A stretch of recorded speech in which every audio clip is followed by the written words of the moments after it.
Good morning students. आशा करता हूँ कि आप सब लोग स्वस्थ एवं सुरक्षित होंगे।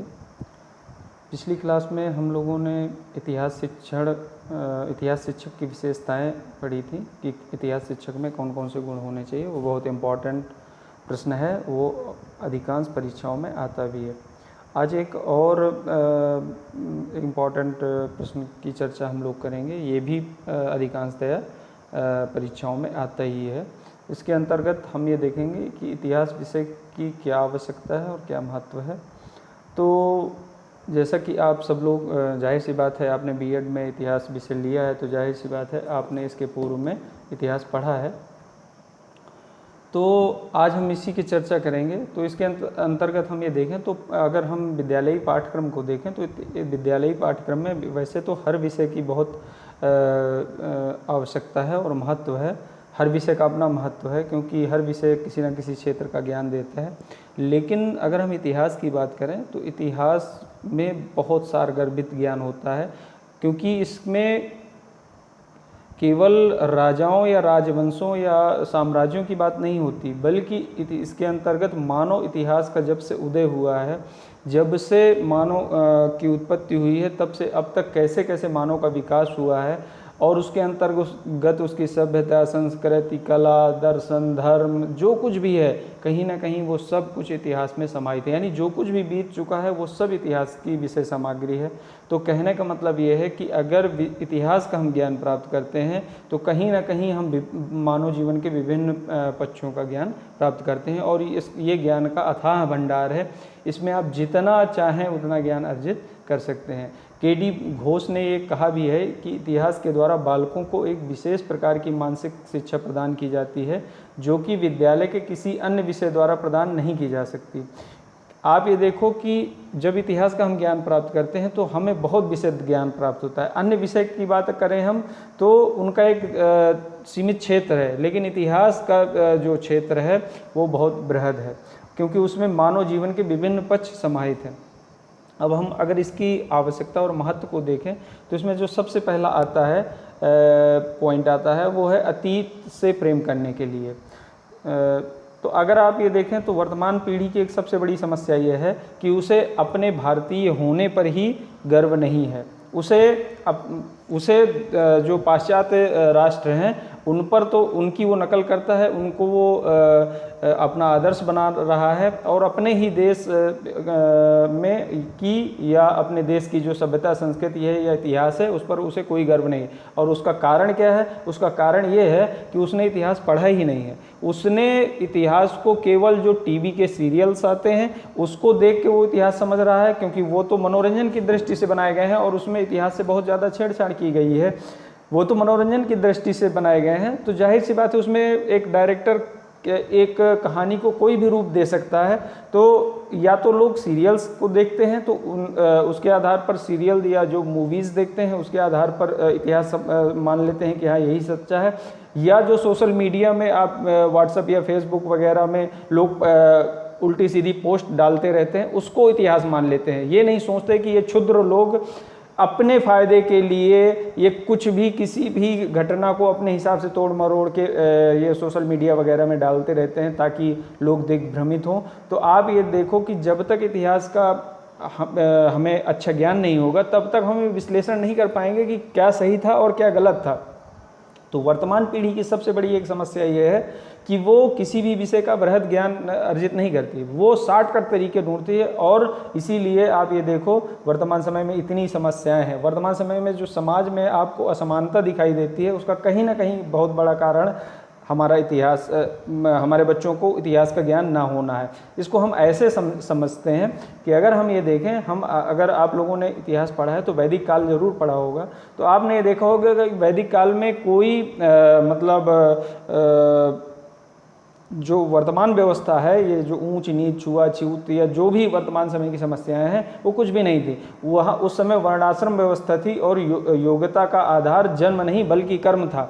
यानी कर्म के जन्म आप किसी भी वर्ण में लें, लेकिन अगर आप कर्म आपके हैं तो आप शूद्र वर्ण में भी हैं तो भी आप ब्राह्मण वर्ग में आप जा सकते हैं। तो मतलब और ब्राह्मण का अगर पुत्र अगर शूद्र के कार्य करने लगे तो वो ब्राह्मण ना होके वो शूद्र वर्ण में चला जाता था। तो जाहिर सी बात है, आप ये देखो इतनी उन्नत व्यवस्था थी हमारे देश की, और हमें उससे प्रेरणा लेने की ज़रूरत है। लेकिन नहीं, उसको स्वार्थी लोगों ने बाद में वो जाहिर सी बात है, कोई भी व्यवस्था होती है वो उसमें समय के साथ साथ उसमें कमियां आ ही जाती हैं, और उसमें भी कमियां आई। तो जाहिर सी बात है कि हमें इससे ये जानने की ज़रूरत है। इसके अलावा हम जैसे अतीत से प्रेम करने की बात करें, तो जैसे अगर हम ये माने तो हम ये देखेंगे कि जैसे हमारा जो राष्ट्र था उसमें आपने देखा कि समय समय पर विभिन्न आक्रमणकारियों ने अटैक किया और हमारे देश को लूटा और हमारे ऊपर शासन किया। तो जाहिर सी बात है, ये तो है। इसके साथ साथ आप ये देखो कि इस देश को आज़ाद कराने के लिए या इस देश को गुलामी से बचाने के लिए लोगों ने कितने संघर्ष किए और कितने लोगों ने अपने प्राणों की आहुति दी, तब हमें ये आज़ादी मिली है। तो जाहिर सी बात है, हम इस आज़ादी का महत्व क्यों नहीं समझते? क्योंकि हमें इतिहास का ज्ञान ही नहीं है कि किन लोगों ने क्या क्या किया है। तो वर्तमान जो नई पीढ़ी है उसको बिल्कुल भी ये भान नहीं है, और वो उन्हें जो फ्री की आज़ादी मिल गई है उसका वो कोई महत्व नहीं समझते, और वो कुछ भी आए बाएं साएं बकते हैं सोशल मीडिया में, ट्विटर में, कुछ भी डालते हैं, क्योंकि उन्हें कोई ज्ञान ही नहीं है। तो अगर हम इतिहास पढ़ते हैं तो इतिहास पढ़ने से हमें अपने अतीत से प्रेम होता है कि हमारे जो पूर्वज थे उन्होंने कितने संघर्ष के साथ उन्होंने आज अपने देश को बनाया है। तो जाहिर सी बात है, हमें इतिहास का अगर ज्ञान प्राप्त करना है, अतीत से प्रेम जागृत करना है, तो पाठ्यक्रम में इतिहास विषय को शामिल करना ही चाहिए। ठीक है।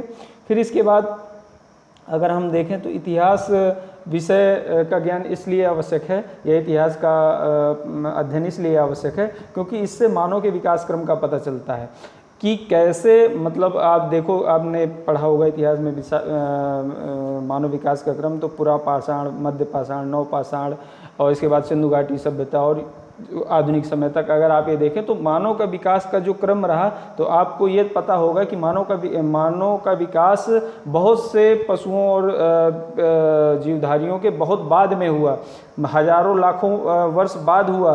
तो और लेकिन अगर हम देखें तो उसका विकास भी निम्नतर पशु से उच्चतम पशु की ओर हुआ। मतलब अगर आप ये देखें तो उससे बहुत सारे जीवधारियों का प्रादुर्भाव इस पृथ्वी पर पहले ही हो गया था, लेकिन इसके बावजूद आप ये देखें कि उसका विकास बहुत बाद में हुआ। इसके बावजूद आज आप देखो, बाकी जीवधारियों को देखो और मनुष्य को देखो, वो कहाँ से कहाँ पहुँच गए। बाकी जीवधारी आज भी वहीं के वहीं है।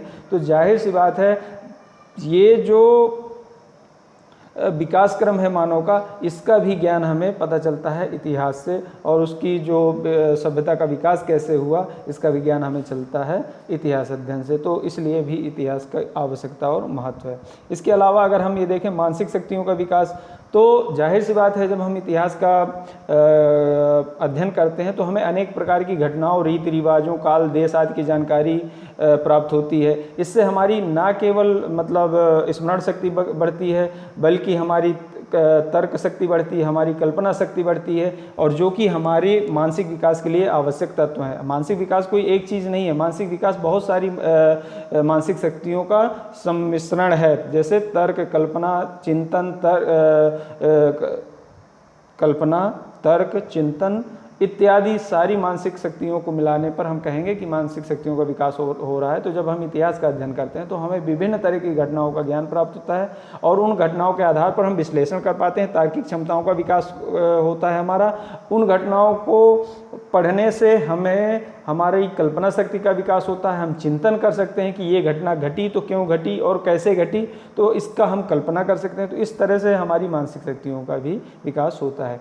इसके अलावा एकता की भावना का विकास, तो अगर हम देखें तो इतिहास शिक्षण वर्तमान समय में राष्ट्रीय एकता की कहीं ना कहीं कमी इसीलिए दिखाई देती है क्योंकि लोग सही से इतिहास पढ़ते नहीं हैं। अगर इतिहास का अध्ययन करें तो राष्ट्रीय एकता की भावना ऑटोमेटिक बलवती होगी, क्योंकि आप ये देखो कि आज हम आज़ाद हैं तो इस राष्ट्र को आज़ाद करने में कुछ लोगों का योगदान नहीं है। इस पूरे देश के विभिन्न प्रांतों, राज्यों और जिलों, गांवों, हर जगह से जो लोग थे, सब लोगों ने मिलकर सम्मिलित प्रयास किया। बेशक हम पढ़ते कुछ लोगों का नाम है, लेकिन इसमें योगदान लगभग पूरे भारत के हर जाति धर्म के संप्रदाय के लोगों का रहा। तो जाहिर सी बात है, इससे एकता की भावना विकसित होती है, हम की भावना विकसित होती है कि कैसे हम लोगों ने अंग्रेजों को भारत से खदेड़ दिया।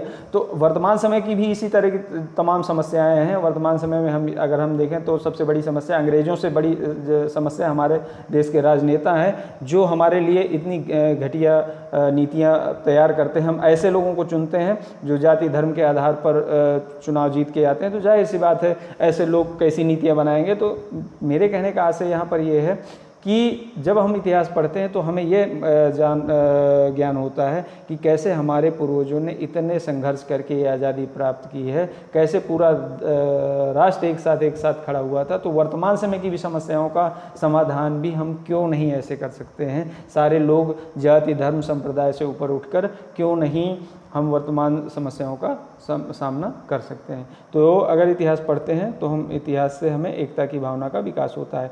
फिर इसके बाद इतिहास पढ़ने से हमें अपनी संस्कृति का ज्ञान प्राप्त होता है। जैसा कि आप देखो, अगर आप लोगों ने पढ़ा होगा फिलॉसफी वाला जो पेपर आपने पढ़ा होगा बीएड में, तो उसमें आपने संस्कृति टॉपिक पढ़ा होगा। तो संस्कृति के अंतर्गत मानव निर्मित वो सारी चीज़ें आ जाती हैं जो मानव निर्मित हैं। अगर आप ये देखो, भौतिक संस्कृति के अंतर्गत हमारे आदर्श, मूल्य, परंपराएं, रीति रिवाज, ये सारे सब कुछ आ जाते हैं। और संस्कृति को भी हम दो कैटेगरी में बांट सकते हैं, भौतिक संस्कृति और अभौतिक संस्कृति। भौतिक संस्कृति के अंतर्गत वो चीज़ें आती हैं जिनको हम देख, छू और महसूस कर सकते हैं, जैसे कि ये बिल्डिंग, जैसे कि हमारा भोजन, जैसे ये हमारे कपड़े। तो ये सब क्या है, भौतिक संस्कृति के अंतर्गत आता है। लेकिन अभौतिक संस्कृति के अंतर्गत वो चीज़ें आती हैं जिनको हम देख, छू, महसूस नहीं कर सकते, लेकिन वो हमारे व्यवहार में समाहित हैं। जैसे हमारे आदर्श, मूल्य, परंपराएं, रीति रिवाज, ये सारे ये हमारे व्यवहार में परिलक्षित होते हैं। तो इसका भी ज्ञान हमें इतिहास शिक्षण से होता है कि कैसे प्राचीन समय से, जैसे हमारे देश की संस्कृति की विशेषता रही है वसुधैव कुटुंबकम, यानी सारा विश्व ही एक परिवार है, अतिथि देवो भव।